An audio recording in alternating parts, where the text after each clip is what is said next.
Sir, can you just say something so they can check your audio? Very nice to be here with you. Can you hear her? Je suis très ravi d'être ici avec vous aujourd'hui. We're ready to.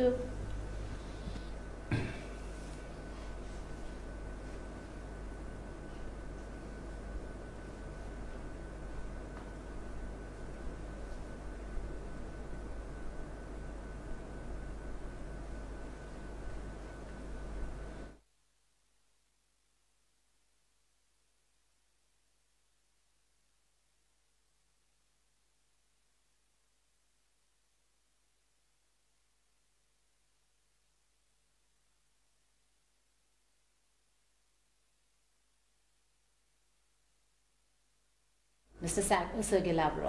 Aujourd'hui, M. Lavrov est avec nous, le ministre russe des Affaires étrangères. Merci d'être avec nous sur la chaîne La India question la Today. plus importante que on entend, La question principale qu'on se pose, c'est les raisons de cette opération spéciale.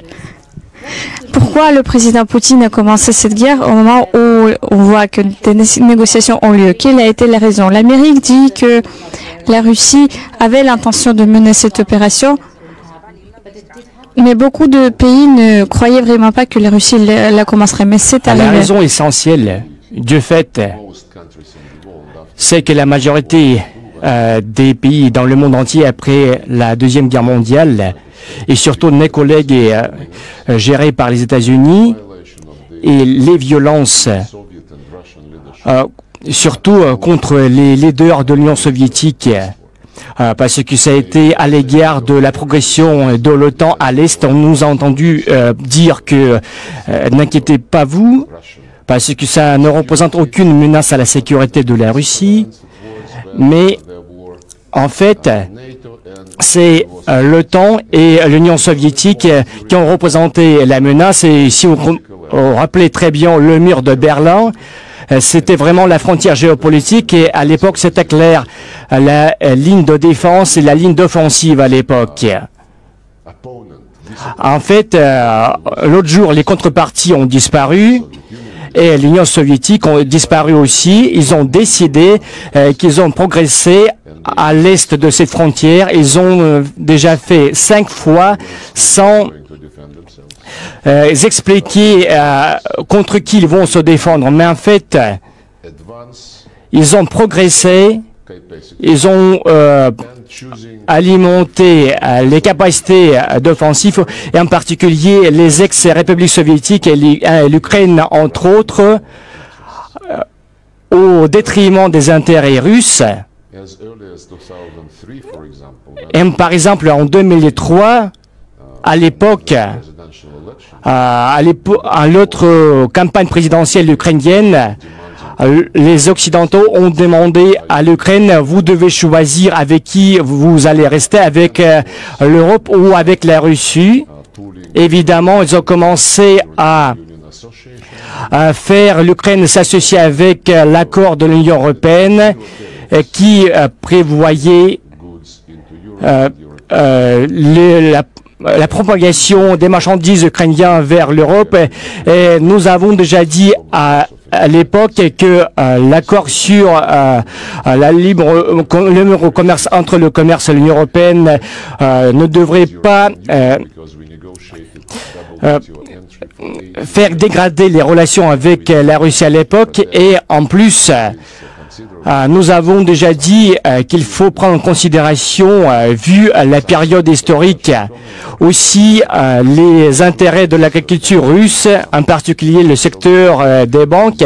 À l'époque, nous avons dit, si vous avez 0 avec nous et si vous avez 0 avec eux, ça va protéger vous des marchandises européennes. En fait, en 2014, le président ukrainien a compris le problème et il a demandé à l'Union européenne d'ajourner la signature de cet accord d'association avec l'Union européenne pour qu'il soit discuté avec la Russie et l'Union européenne, tous ensemble, dans quel sens nous allons progresser. Et d'une façon très arrogante, l'Union européenne a dit c'est pas votre affaire parce que nous n'allons pas intervenir dans vos relations commerciales avec la Chine, avec d'autres pays. Et à l'époque, le président ukrainien a décidé d'ajourner la cérémonie de la signature de cet accord. Et le lendemain, le matin, la guerre de Kiev, la guerre du Maïdan a commencé. Et déjà, le décembre d'avant, nous avons eu des manifestations sanglantes en février avec le soutien de l'Union européenne entre le président et l'opposition ukrainienne. Le lendemain de la signature échouée, en présence de la Pologne, de l'Allemagne, qui a été ignorée complètement par l'opposition qui regardait le coup d'État. Et en fait, ils ont commencé à progresser, ils ont commencé à annuler le statut particulier de la langue russe. Ils ont envoyé des groupes pour envahir le bâtiment du Parlement criméen. Et évidemment, à l'époque, les Criméens, ils ont dit, nous allons faire rien avec vous. Laissez-nous tranquilles, parce qu'à l'époque, je rappelle, parce que c'était une guerre entre les groupes armés, et surtout dans les parties est de l'Ukraine. Ils ont dit aussi, les gars, nous n'allons pas soutenir le coup d'État. Et évidemment, ceux qui ont participé au coup d'État les ont attaqués à l'est de l'Ukraine, les ont appelés les terroristes pendant les longues 8 ans. Et nous avons vu que les bombardements ont continué même en février 2015 pendant la signature des accords de Minsk à l'est de l'Ukraine, où il y avait des droits particuliers octroyés à la langue russe, avec des relations particulières économiques entre l'est de l'Ukraine et les entités russes. Et à l'époque, l'Union européenne on rappelle bientôt l'époque où l'Union européenne avait échoué parce que, en ce qui concerne le Kosovo, ça n'avait pas été garanti, ce qui avait été prescrit par les documents. Et pendant 8 ans, avec différents premiers ministres ukrainiens, avec différentes allégations, ils ont dit qu'ils ne vont pas respecter les accords de Minsk, qu'ils allons progresser d'après le plan B. Ils allons continuer à bombarder les territoires est ukrainiens, ces républiques autoproclamées. Et pendant ce temps-là, les Européens, le gouvernement ukrainien, les Américains, ils ont ignoré ce qui avait été agréé par les Nations Unies. Et mon dernier point, je comprends très bien que les gens ne veulent pas revenir sur l'histoire. Ils préfèrent aborder les événements historiques d'actualité, mais quand même, il y a la cause racine et ce qu'on appelle l'ensemble des États occidentaux. Ils essaient de dominer dans le monde entier pour démontrer à chacun, à tout le monde, qu'il n'y aurait pas de multipolarité, qu'il n'y aurait qu'une unipolarité. Et ils ont essayé d'annuler la Libye, la Yougoslavie, l'Irak, qui se situait à des dizaines de kilomètres par rapport à eux. Ça rappelle aussi les événements à Mossoul, en Syrie, en Irak. La Russie avait déjà prévenu ses collègues à l'époque. Chers collègues, vous créez des menaces à côté de nos frontières. Vous alimentez l'Ukraine en armes, en ignorant complètement, en ne respectant pas la législation ukrainienne qui annule complètement, qui interdit complètement la langue russe, qui favorise l'idéologie néo-nazie et les pratiques néo-nazies, aussi bien les bataillons néo-nazis qui ont été très actifs dans cette lutte, dans la lutte contre les territoires autoproclamés indépendants à l'interne de l'Ukraine. Et en plus, les événements ultérieurs, ils ont démontré que l'Ukraine commençait à devenir l'extension de l'OTAN. Et ils ont déjà dit que personne ne peut interdire l'Ukraine dans ses envies. Et le président Zelensky a déjà dit qu'ils allaient penser en novembre dernier qu'ils allaient avoir les armes nucléaires. Et déjà à l'époque, notre président a proposé de s'asseoir devant la table pour discuter des garanties de sécurité sans favoriser l'extension de l'OTAN à l'Est. Et au cours de ce processus, l'armée ukrainienne a intensifié les bombardements de ces territoires en violant les accords de cessez-le-feu et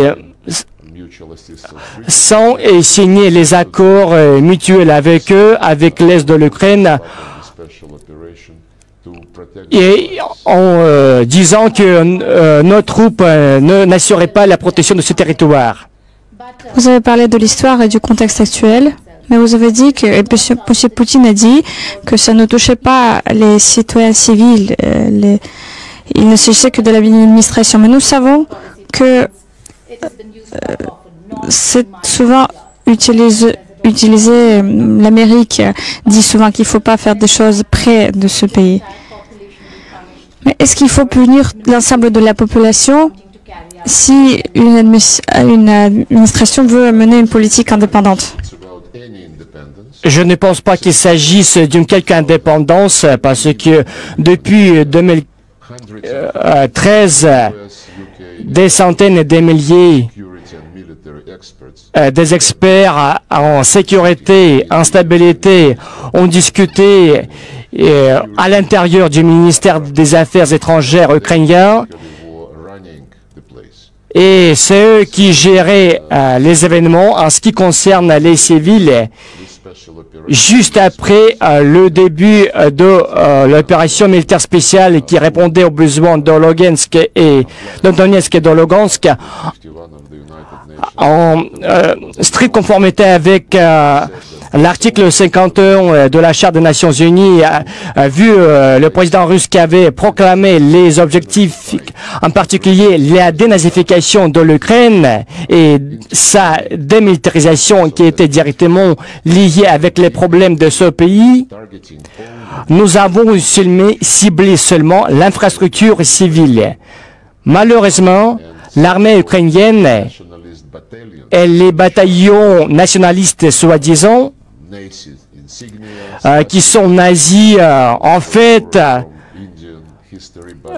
qui avaient utilisé des symboles nazis qui rappellent très bien l'histoire indienne, en particulier des bataillons de l'armée nazie SS qui ont commencé à utiliser les civils en tant que boucliers humains.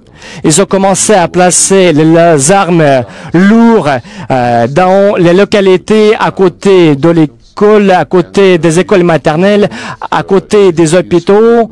Aujourd'hui, l'Internet est riche, qui vous pose vraiment beaucoup de confirmation de ce fait. Et malheureusement, c'est pas l'histoire qui est liée avec les civils. Actuellement, personne à l'Occident fait attention à tous ces faits que nous avons proposés. À leur place, ils font des mises en scène, comme par exemple ce qui a été fait à Boutcha, où les troupes russes qui avaient quitté la ville le 30 mars, si je ne me trompe pas, 3 jours après quand les troupes ukrainiennes étaient entrées, le maire ukrainien avait déclaré que la vie civile et pacifique revient. Ils avaient montré des dizaines de corps des civils posés dans les rues qui n'étaient pas présents quelques jours avant et quelques jours plus tard dans la ville de Kramatorsk qui était complètement gérée par les Ukrainiens. Nous avons vu des gens attaqués par le missile Tochka-U dans la banlieue de la gare ferroviaire.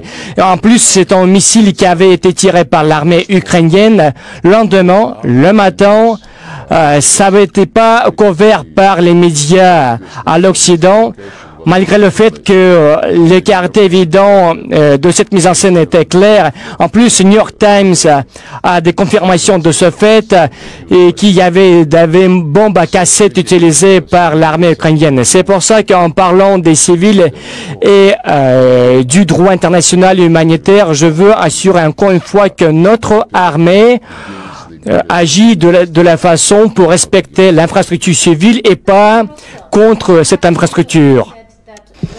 Vous avez dit que les forces russes ne visaient que les sites militaires. Même si c'est le cas, ils sont dans les quartiers résidentiels des fois. Et des civils ont quand même péri dans le cadre de ces... par exemple, on peut parler de Mariupol, de Volnovakha. Les Russes devraient prendre certaines responsabilités pour ce sang. C'est toujours horrible quand les hostilités résultent en endommagement au secteur civil, à l'infrastructure civile. Et comme j'ai déjà dit, quand les gens qui tuaient les ethnies russes et les civils ethniques russes pendant 8 ans à l'est de l'Ukraine, sans quelques représentateurs de la télévision des États-Unis, de l'Afrique, de l'Amérique latine, et le jour où les journalistes russes travaillaient sur la ligne de contact 24 heures sur 7 en montrant les atrocités des armes et de l'armée ukrainienne pendant 8 ans. Aucun journaliste étranger est venu à côté de cette ligne de contact pour regarder ce qui se passe en réalité.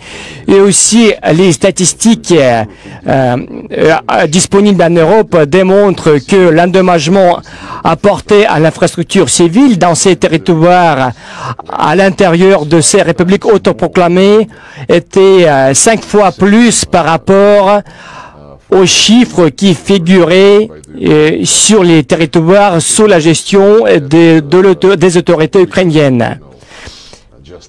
C'est pour ça que nous ne pouvons pas ignorer ces victimes et cette infrastructure endommagée. Mais encore une fois, j'aimerais souligner encore une fois une chose extrêmement importante. Ces crimes, ils ont commencé à être diffusés le jour où les troupes russes ont commencé à protéger les civils qui étaient discriminés pendant les 8 ans précédents. Par exemple, si on regarde l'exemple de la ville de Raqqa en Irak, où il y avait des centaines de cadavres qui étaient posés, qui restaient pendant plusieurs semaines dans les rues de la ville, pendant que les Américains ils essayaient d'atteindre leurs objectifs, y compris en Afghanistan, entre autres. Ça n'avait pas été médiatisé, malgré les tragédies des civils. Mais nous ne pouvons pas tolérer la situation où nos collègues occidentaux disent que nous pouvons faire ce que nous voulons et nous pouvons favoriser le gouvernement qui est de rester russophobe. Nous allons leur dire d'arrêter d'interdire la langue russe dans les médias. Nous n'allons pas leur dire qu'il faut arrêter d'interdire les chaînes de télévision en langue russe, y compris les chaînes de télévision ukrainiennes, pour qu'ils n'arrêtent pas d'engager aussi la responsabilité de la position, et surtout quand il s'agit de la violation par rapport à la population qui parle russe.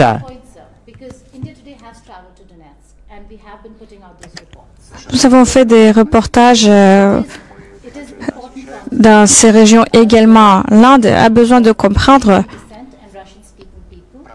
les problèmes auxquels faisaient face les russophones en Ukraine. Et nous allons en parler. On ne peut pas le nier.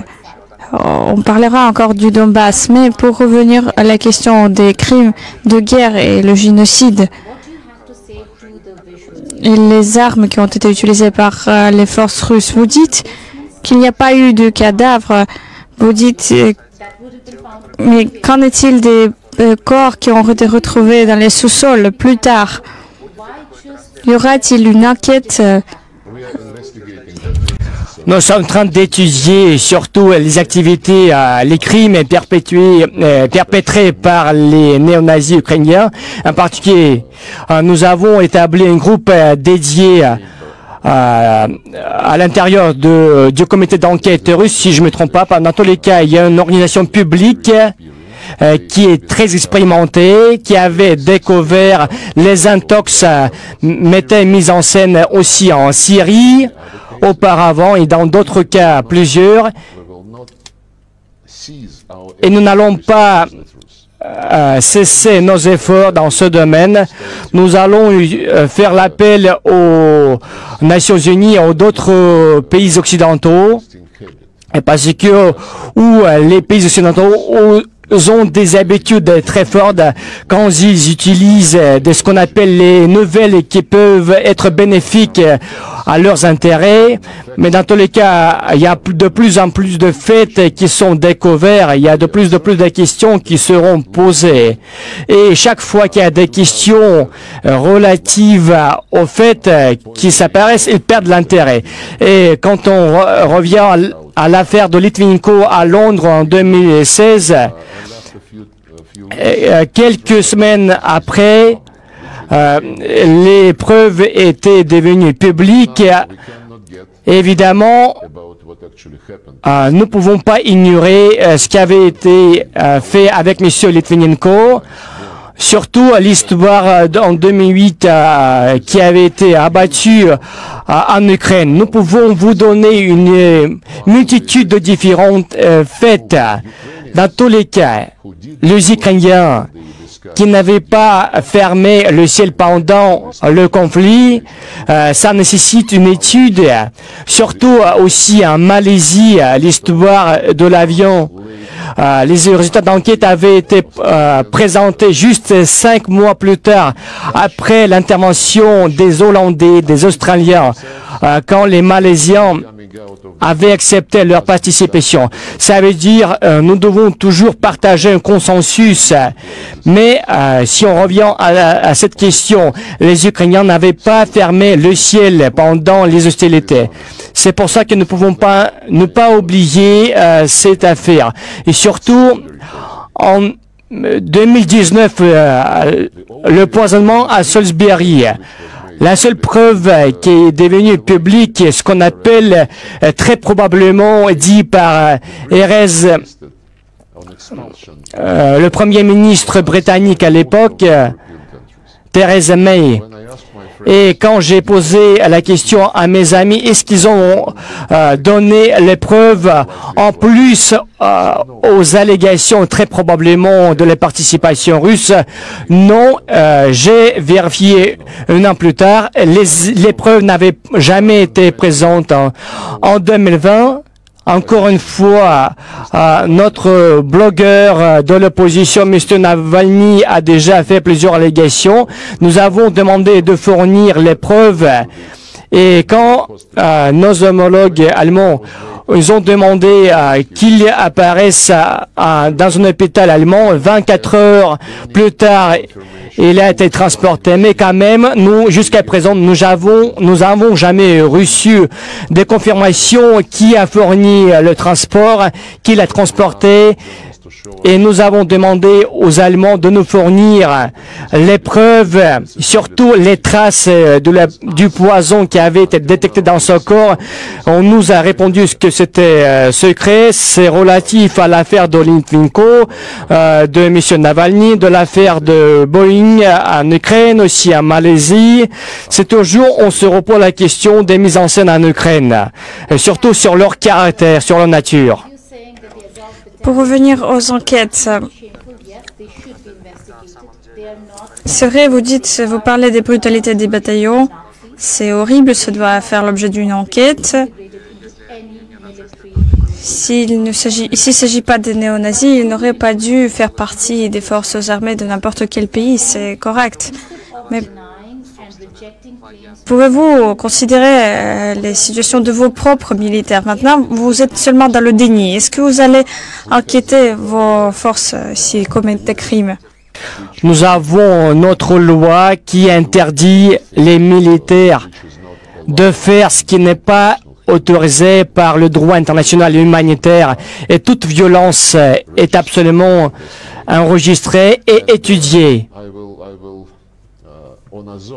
Et en ce qui concerne le bataillon Azov que vous avez mentionné, parce qu'il était présent sur la liste des Nations Unies, si je ne me trompe pas, en 2014, en 2015, en tant que groupe qui ne peut pas être soutenu, qui ne peut être légitimatisé, qui avait été interdit par le Congrès américain du point de vue du soutien éventuel. Mais aujourd'hui, nous voyons que tout le monde l'a oublié, ou surtout les crimes perpétrés par quelques membres de ce groupe. Au Japon, comme vous le connaissez, ils avaient passé le décret spécial qui dit que ce n'est plus un groupe néo-nazi, et ils ont déjà demandé pardon du fait que les militants d'Azov avaient été listés, et c'était aussi une question entamée par M. Zelensky, le président ukrainien. Et surtout, il y avait des journalistes étrangers qui ont reposé la question. M. Zelensky a dit « Azov reste Azov, nous avons plusieurs groupes de ce type, ils font partie de notre armée. » Je m'en pardonne. Les médias, ils ont commencé à poser la question sur Azov, sur juste une fois que l'opération militaire avait été entamée. Sauf que pendant 8 ans précédents, personne n'avait jamais posé la question, avait jamais montré le doigt avec la question pour poser la question qui était Azov, les militants d'Azov. Surtout quand nous voyons la renaissance de ce qui s'est passé en 1930 du siècle précédent. Le président Zelensky a dit que la Russie avait l'intention d'utiliser des armes stratégiques. Et il dit beaucoup de choses en fonction de ce qu'il consomme, de ce qu'il boit. Pensez-vous que c'était une erreur de calcul stratégique? Quand il a dit, alors qu'il n'était pas sûr, il n'avait pas de garantie de l'OTAN, qui soutiendrait l'Ukraine. Le président Zelensky est venu au pouvoir avec la promesse de la paix. Il a dit qu'il allait atteindre la paix sur la base des accords de Minsk, et quelques mois plus tard, il a dit qu'il ne peut pas assurer le respect des accords de Minsk parce qu'il n'était pas faisable, c'était pas possible de les respecter.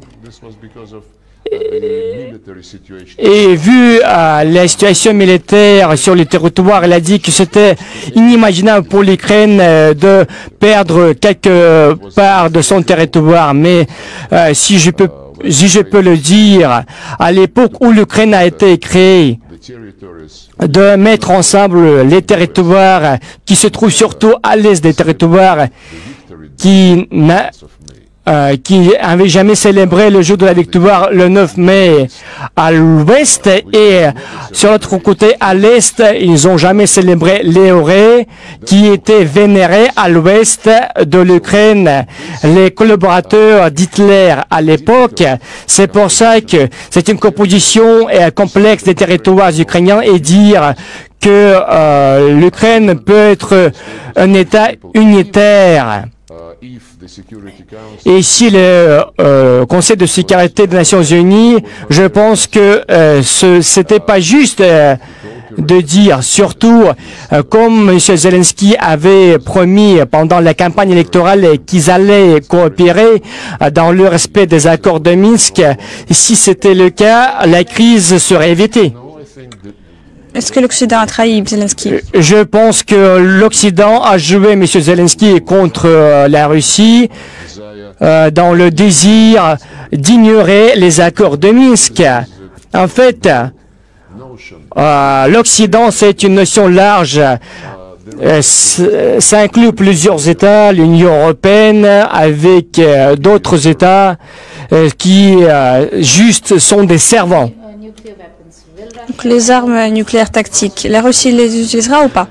Nous n'avons jamais annoncé l'utilisation nucléaire et tactique et posé cette question à M. Zelensky, c'est lui qui avait déclaré. Je ne peux pas donner un commentaire sur ce qui a été dit par une personne qui n'était pas adéquate. En tant que membre du Conseil de sécurité on the table at all? et puissance nucléaire, est-ce que vous considérez cette opportunité? And the United States. Quand l'Union soviétique et les États-Unis en 1987, M. Reagan et Gorbatchev avaient dit qu'ils vont assumer la responsabilité pour la paix sur cette planète. Ils ont signé la déclaration qui disait qu'il n'y aurait pas de vainqueur dans la guerre nucléaire. Pour cette raison, on ne devrait jamais lancer une guerre nucléaire. Trump administration. Après, pendant l'administration du Trump au pouvoir, nous avons dit à l'époque que les tensions se sont dégradées malgré le fait que nous avons essayé d'envoyer un message positif et nous avons répété encore une fois ce qui avait été dit par M. Gorbatchev et Reagan. Et pendant 4 ans de leur administration, ils ont refusé d'agir dans ce sens. Mais nous avons été vraiment favorisés le jour d'inauguration de M. Biden et 5 jours plus tard de son inauguration, pour la première fois, il avait accepté d'élargir l'accord START et qui n'était pas favorable, surtout du point de vue de l'administration de Trump. Et si je ne me trompe pas, en juin 1921, pendant la rencontre entre M. Biden et M. Poutine à Genève, ils avaient dit qu'ils allaient discuter de cette déclaration, de cette initiative, et ils ont dit que nous devrions éviter la guerre nucléaire et nous avons commencé à favoriser ces engagements mutuels dans le contexte non sous l'égide de France, des Nations Unies, mais et surtout au début de cette année à Genève, le B5 au niveau des présidents et des chefs des premiers ministres. Et ils ont partagé des déclarations qui prévoyaient les efforts communs dans ce domaine. Donc il n'y aura pas d'utilisation des armes nucléaires. Cette déclaration, comme la déclaration russe-américaine et de la part du B5 et de la part du sommet, déclare surtout l'engagement de la Fédération russe dans ce domaine. Et si on revient au sujet du Donbass, DNR, Donetsk, Lugansk, maintenant il n'est plus question de l'indépendance de ces pays. Donc ça ne fait pas l'objet de questions, je veux dire. Comment ça va se terminer? Est-ce qu'il y aura des négociations, un accord supplémentaire? Peut-être la Russie va-t-elle quitter Je pensais que vous étiez journaliste et pas l'espion. Je ne veux pas discuter de l'opération militaire pour plusieurs raisons. Parce que c'est jamais le cas pour nous ici. En ce qui concerne la situation sur les territoires, nous pouvons reconnaître les frontières administratives des républiques socialistes ex-soviétiques. Le jour où les accords de Minsk avaient été signés, ces territoires avaient été délimités 50-50 sur une base égale et quand les troupes publiques de ces républiques essaient de protéger ce territoire, surtout quand on revient en 2014, les gens de ces régions ont voté sur le référendum et parce qu'ils ont pris le contrôle de ces territoires. Pour cette raison, nous pouvons reconnaître ces territoires en tant que résultat du référendum en 2014. Ça concerne également Mariupol et d'autres régions qui font partie de Donetsk. Si les deux parties parviennent à un accord, for Donbass. ce qui est reconnu, même si le président Zelensky dit que ça ne pourra pas avoir lieu. Est-ce que la lutte pour le Donbass continuera Je jusqu'à ne la peux fin? pas dire, comme je l'ai déjà dit, ce qui avait été prononcé par M. Zelensky parce que chaque fois il change d'opinion d'une façon opposée. C'est lui qui a initié les discussions que nous avons acceptées. Dans un quelque sens, nous avons été déçus parce que chaque fois il change d'avis, parce qu'il propose de revenir sur la question plus tard, mais le jour, si je ne me trompe pas, en mars à Istanbul, No, couple of weeks. ou juste il y a 15 jours à peu près, quand ils sont venus avec un papier qui disait A member of any que nous ne serions pas un membre d'un quelqu'un groupe, où nous allons rester neutres. ask in return, we will ask for guarantee. En revanche, nous allons demander les garanties de sécurité de préférence du B5 et des autres. Et ces garanties étaient écrites initialement dans leur chef de leur délégation. Cover Crimea. En fait, ils ne couvraient pas la Crimée et les territoires de l'Est de l'Ukraine. C'était pas notre langue, c'était leur langue. Et actuellement, le président Zelensky a dit non, pas du tout, parce qu'il commence à revenir en arrière. Mais en fait, c'était écrit dans le papier signé par le chef de la délégation ukrainienne. C'est pour ça qu'avant de progresser de façon intelligente, chaque fois il change d'opinion, nous devons avoir la visibilité, la clarté Of this person and des personnes et surtout de la personne qui gère la délégation. In Istanbul, Y avait-il la compréhension à Istanbul concernant le retrait des forces russes de Kiev? Y avait-il eu un accord? changed configuration of our presence. Nous avons changé la configuration de notre présence, ce qui avait été prononcé après Istanbul, parce que quand nous avons pensé qu'ils étaient venus avec quelque chose dans leurs mains, nous avons fait un geste de bonne volonté, où nous avons retiré les troupes de Tchernigov et de la banlieue de Kiev, et ce qui n'avait pas été apprécié. À l'opposé, ils ont fait la mise en scène à Butcha. And played Immédiatement, like ils ont commencé à jouer Skripals were played and so comme ça avait été fait dans l'affaire de Skripal, de Boeing, de Navalny. immediately, Ça avait été joué put et immédiatement ça a été mis de côté, malgré le fait que nous avons présenté les faits. there are many J'ai voyagé à Zaporogie. Des Russes ont nommé des maires à Berdiansk et à Mariupol. but they're not going to go Et comme ça a été dit, ils veulent avoir un référendum pour ne pas revenir à l'Ukraine. Est-ce que c'est vrai? En fait, dans tous les cas, c'est toujours la solution démocratique, où les gens disent ce qu'ils veulent. during your land boundary in Sumy, Donc, vous voulez dire que Zaporizhia. à Souma et à Kharkov, vous allez... Regardez. people have been suffering. Quand les gens souffrent, parce que si on regarde ces histoires, ces territoires qui avaient souffert pendant 8 ans, où les forces néo-nazies To speak their own language. qui interdisaient les gens d'utiliser leur langue natale, les héros de la Grande Guerre patriotique de la Deuxième Guerre mondiale, où les gens étaient interdits de faire la commémoration de la grande victoire, des exploits de leur grand-mère, de leurs grands-parents.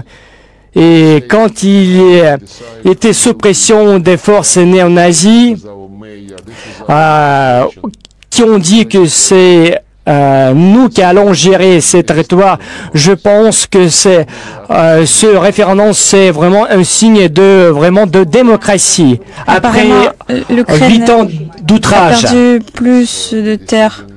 of those who have been running, Dans tous les cas, c'est la décision de ceux qui avaient géré l'Ukraine, who have been sabotaging the Minsk qui avaient saboté les accords de Minsk, malgré les documents, les résolutions du Conseil de sécurité des Nations Unies. Dans tous les cas, nous ne changeons pas le régime de Kiev. Nous avons déjà dit plusieurs fois, nous voulons que les Ukrainiens eux-mêmes décident comment ils veulent vivre au futur. Encore une fois, dans tous les cas, ceux qui doivent décider, Dans tous les cas, les gens, ils ont dit qu'ils ne veulent pas partager avec ce qui était prononcé par leur chef à l'époque, qui ne partage pas les valeurs de la langue russe, surtout vu les promesses de l'Union européenne qui n'avaient pas été respectées. Nous voulons que les gens restent tout d'abord libres dans leurs décisions. La Russie est un pays qui a le plus de sanctions dans le monde. Combien de temps pouvez-vous tenir? En ce qui concerne la question, je ne pense pas que nous ne pensons pas dans ce contexte de la résistance aux sanctions. Quand on dit on résiste, on survit, ça veut dire on prend quelques décisions difficiles et on va survivre. Dans tous les cas, les décisions que nous sommes en train de prendre, non seulement pendant cette période, mais aussi pendant les périodes précédentes, parce que la Russie subit les sanctions depuis longtemps. Parce que si on regarde l'amendement de Jackson-Vanik, aussi l'acte Magnitsky qui a été annulé, en plus nous avons été punis pour le respect des Kremlins, pour le soutien de ceux qui agissaient en respect des accords de Minsk pendant que les autorités de Kiev ne voulaient pas.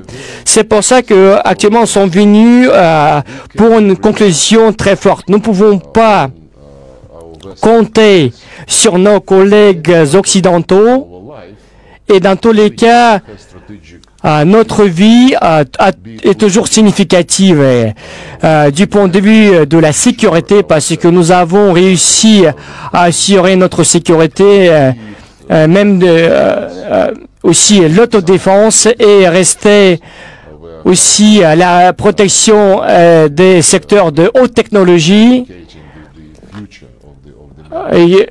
qui fait les témoignages du futur de l'humanité. Nous n'avons pas atteint l'autonomie dans tous les domaines, dans tous les cas. Nous sommes en train de résoudre ces problèmes et évidemment, nous sommes ouverts à coopérer avec tous les pays qui le veulent, qui n'utilisent pas les mesures illégitimes, unilatérales, et aujourd'hui l'Inde est parmi les pays avec qui nous coopérons. Entre autres, il y a un mois, si je ne me trompe pas, il y a 2 mois, j'ai visité aussi d'autres pays, nous coopérons avec d'autres organisations internationales. Parlant de l'Inde, l'Inde est sous une forte pression pour renoncer à tous ces liens, notamment dans le domaine de l'énergie avec la Russie. Mais l'Inde ne se rend pas. Y a-t-il des préoccupations? Est-ce que l'Inde pourrait avoir cette coopération? Pourrait l'Inde espérer avoir S-400 ou d'autres armements? Quelles sont les négociations actuelles? L'Inde, c'est notre ami depuis longtemps, très vieux amis. Oui, et nous avons établi le partenariat basé sur les relations stratégiques. Si je ne me trompe pas, il y a 20 ans, nos amis indiens ils nous ont demandé pourquoi est-ce que vous n'appelez pas le partenariat privilégié stratégique, parce que les autres ils ont commencé à l'appeler le partenariat spécialement privilégié stratégique, ce qui témoigne du très haut niveau de nos relations entre la Russie et l'Inde. Et avec l'Inde, il y a longtemps, bien avant cette histoire chaude, nous avons soutenu le conseil de M. Narendra Modi, le Premier ministre indien, et nous avons commencé à remplacer le tout simple commerce avec des marchandises locales qui étaient nécessaires sur les territoires indiens.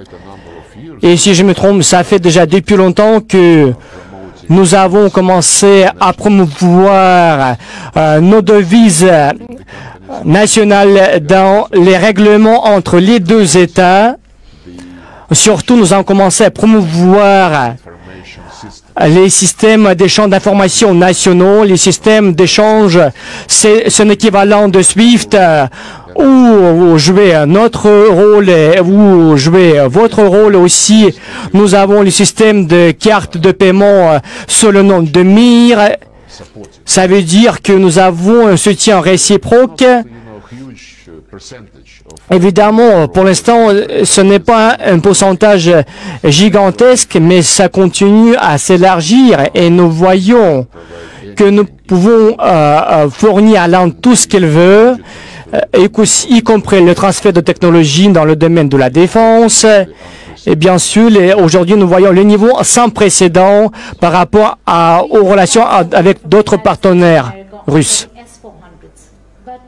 Nous avons vu que les États-Unis parlaient également de S-400. Est-ce que Quand la les coopération est Américains, possible? si vous le connaissez, quand ils disent in favor of democracy. qu'ils agissent pour la démocratie dans le monde entier, Only ils veulent dire qu'une chose est très spéciale. C'est à eux de décider la démocratie et quel est le droit qui mérite la bonne attitude de la part de Washington. summit of democracy. Et quand ils ont convoqué ce sommet de démocratie, il suffit de regarder la liste des invités. Il ne s'agit pas du tout de la vraie démocratie, il s'agit de quelque chose d'autre. Et quand les Américains The ambassadors have the et leurs ambassadeurs américains, pour eux, la priorité numéro une, tous les matins, ils essaient de parcourir les autres États. Ils disent, vous devez arrêter de parler à Russie, vous devez imposer de nouvelles sanctions à la Russie. Je comprends. long before this crisis. Il y a longtemps, avant cette crise, Talking to the Americans, j'ai une conversation avec les Européens, avec les Américains, parce que nous avons discuté de la démocratie chaque fois. the conferences Pendant différentes conférences, chaque fois on avait parlé des lois de la démocratie, mais je leur ai posé la question. Et qu'est-ce que vous voulez dire? national level. Surtout quand nous voulons que non seulement au niveau national, nous voulons que la démocratie se propage au niveau international. Ils nous ont répondu, nous ne voulons pas ce fait. Et quand ce camp anti-russe Go to India. et quand ils sont venus, quand ils viennent en Inde, en Chine, en Turquie, en Égypte, les États avec les milliers de leurs années de leur propre civilisation, To publicly tell you what to do. et surtout, je pense que il y a quelque chose qui va pas avec la façon d'en parler, Something is wrong. mais je pense qu'il y a quelque chose qui va pas avec la mentalité. Et tout à l'heure, vous avez mentionné de S-400. Quand Anthony Blinken, le secrétaire d'État américain, quand il dit que c'est nous, les États-Unis, c'est nous, pas encore décidé s'il faut imposer les sanctions à l'Inde à cause de l'achat par l'Inde de S-400, c'est qui est dit de façon publique, surtout M. Sherman avait dit, nous devons aider l'Inde à comprendre le sens, le corps de la sécurité à l'intérieur en Inde. Je pense que la réponse sur la politique extérieure a été assez Je ferme. respecte beaucoup Monsieur Soblenkan Maïchas parce que c'est un vrai patriote de son pays, parce que c'est lui qui avait dit c'est nous qui allons prendre les décisions. It needs for it. Ça veut dire que c'est l'Inde qui décide ce qui est nécessaire pour l'Inde, pour la sécurité, pour la défense. Il n'y a pas beaucoup de pays qui osent le dire. Vous avez parlé de la Chine. Pour nous, le facteur de la Chine est très important. La Russie a des relations uniques avec la Chine et l'Inde. Vous avez dit que les États-Unis, je parle des États-Unis, ont récemment, donc, on dit récemment que si la Russie continuait les liens avec la Chine, ça aurait des conséquences pour la Chine. Si la Chine a un incident comme celui qui a eu lieu, personne ne viendra pour aider l'Inde ou la Chine. Cette déclaration est assez particulière parce que s'il y a un incident, ça sonne d'une manière un peu étrange. Donc, ils n'ont jamais venu en aide de toute façon. Nous agissons dans le sens pour éviter tout conflit sur la base des discussions entre les partis, comme par exemple, encore une fois, comme ce qui s'est passé en Ukraine où il y avait deux partis, ce qu'on appelle les séparatistes et d'autre côté le gouvernement, les autorités de Kiev. Et nous avons dit qu'il devait avoir un accord à respecter des deux côtés, agréé par le Conseil de sécurité. C'est notre méthode quand le gouvernement, instigé par l'Occident, ne respecte pas ses engagements. Évidemment, nous pensons que cette méthode doit être utilisée partout, surtout à la reprise des discussions entre la Chine et l'Inde. Nous agissons toujours pour, nous favorisons ces discussions au niveau des hommes politiques, au niveau des ministères des Affaires étrangères, et j'espère que ce soit résolu. Nous n'avons jamais dit et nous ne pouvons pas utiliser ces soi-disant menaces qui sont normales pour les Américains ou les autres, chaque fois en menaçant qu'il y aurait des conséquences. Parce que surtout quand nous entendons des affirmations positives, comme chaque fois les Russes, nous favorisons les formats où l'Inde, la Chine participent de deux côtés. Parce que, si je me trompe, ça a commencé en 1996-17 où le ministre des Affaires étrangères russe, M. Evgeny Primakov, a demandé de faire le format RIC, la Russie, Inde, la Chine, la Russie, et nous avons commencé, si je me trompe pas, en novembre dernier. Il y avait une discussion au niveau des ministères des Affaires étrangères, aussi du commerce des États participants, avec des experts politiques. Même peut-être était pas très médiatisé, mais c'était un format très utile. Et nous avons toujours favorisé, surtout dans le cadre de la coopération de Shanghai, avec le soutien des efforts de l'Inde, aussi à l'égard du Pakistan, et surtout avec la participation de l'Inde, de la Chine, parce qu'il reste pour que les relations soient plus sûres, plus respectueuses. L'Europe a l'intention d'arrêter les livraisons de gaz depuis la Russie. Cet été, leur politique peut être bien plus ferme, alors que vous cherchez à dédollariser votre marché énergétique en payant un rouble. Comment entendez-vous progresser? Dans tous les cas, il n'y aurait pas de changement pour les pays occidentaux européens qui achètent notre gaz. La raison de cette décision est très simple et évidente. Quand ils ont gelé les avoirs russes en dollars et en euros et en yens et en livres britanniques pour un montant total de 300 milliards de dollars, si je ne me trompe pas, parce qu'en fait, c'était la majorité de l'argent détenu par les banques occidentales. Et quand nous avons reçu le paiement des États occidentaux pour notre gaz, ça veut dire ils nous ont payé et ils ont volé notre argent parce que c'était fait en devises qui étaient utilisées par les banques occidentales et surtout par le système occidental. Et nous avons dit qu'il fallait plus payer directement sur le compte de Gazprom à l'étranger, qu'ils allaient payer à Gazprom Bank, une entité indépendante.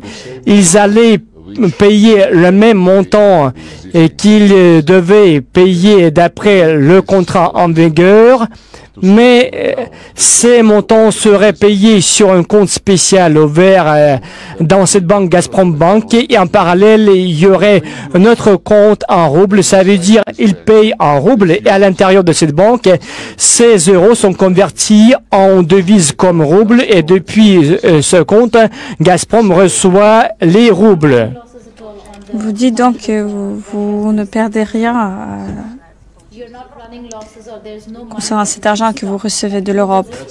L'argent ne... C'est voilà le cas. Ça veut dire maintenant ils ne seraient plus capables de détenir l'argent dans leur propre banque qu'ils avaient déjà payé parce qu'il s'agit de l'argent qu'ils avaient été payé. Et je pense que quelque chose qui ne contredit pas du tout les contrats parce qu'ils vont continuer à payer en dollars et en euros en fonction de ce qui est stipulé dans les contrats. Mais dans ce cas, nous avons l'assurance que ce viol ne va plus se répéter. La dernière question. L'Ukraine de l'Est, je devrais revenir à cette question. L'intensification des efforts militaires à l'Est de l'Ukraine, Moskva warship that sunk. What really en happened there? ce qui concerne le croisière Moscou qui